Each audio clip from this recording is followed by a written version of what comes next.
Bonjour à toutes et à tous, bienvenue sur FC Rap. Nos clubs français vont mal. Au sommaire aujourd'hui, nous allons parler de Rennes, du PSG et de l'Olympique de Marseille. Rennes version C1. Rennes a débuté la première campagne de son histoire en Ligue des Champions face aux Russes de Krasnodar. Malgré la crise sanitaire, la ville bretonne était en feu et on les comprend.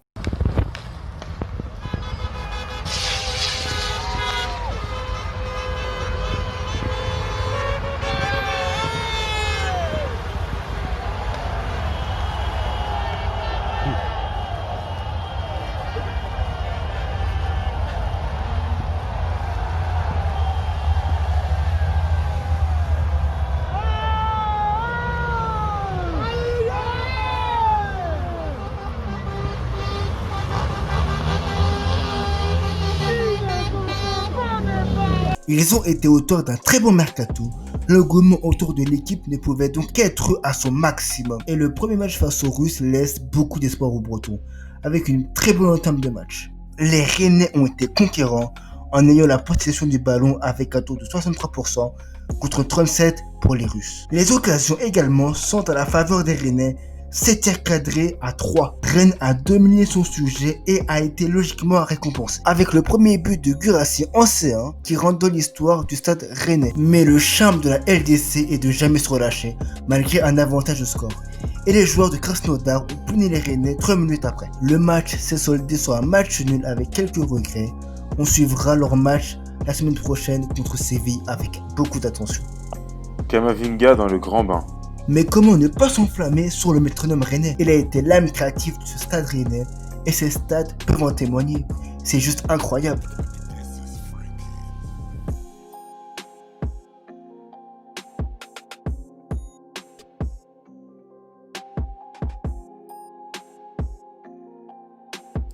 Le PSG défaillant. Le message des supporters était clair et malheureusement, ce ne s'est pas passé comme prévu. Le PSG de Kylian Mbappé, vice-champion d'Europe, recevait un Manchester United craintif de l'armada offensive des Parisiens.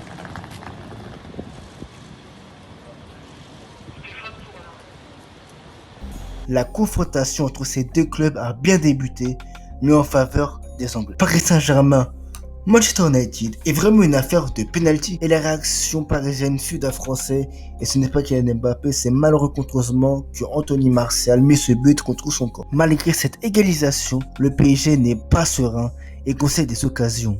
Et comme souvent, dans les derniers instants, le PSG craque et Rashford en profite. Le PSG ne va pas se balader dans ce groupe et doit vite remettre les pendules à l'heure avec ou sans Thomas Tuchel.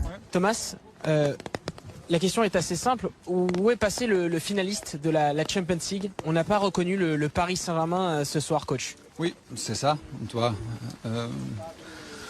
doit remontrer. Ça commence encore. Et c'était pas possible pour nous aujourd'hui. Je ne sais pas pourquoi, mais évidemment, on a manqué de rythme et d'intensité. C'est clair, on n'a pas trouvé notre rythme, mais c'était une surprise parce qu'on a préparé bien, on a fait de bons matchs en avant, mais c'était pas comme ça aujourd'hui.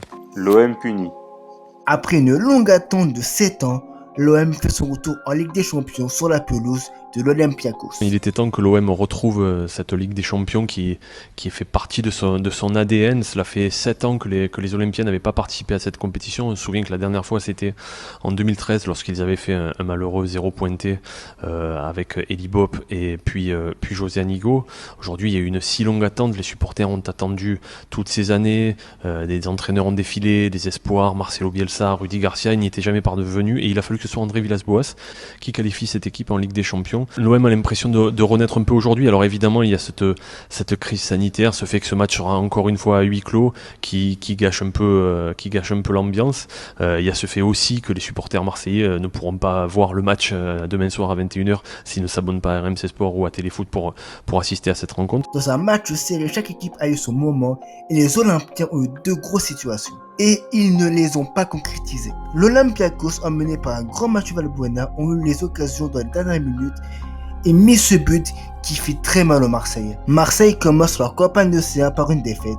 Le match face à City sera déjà décisif pour croire en une qualification. C'était le débrief de la LDC sur FC Rap.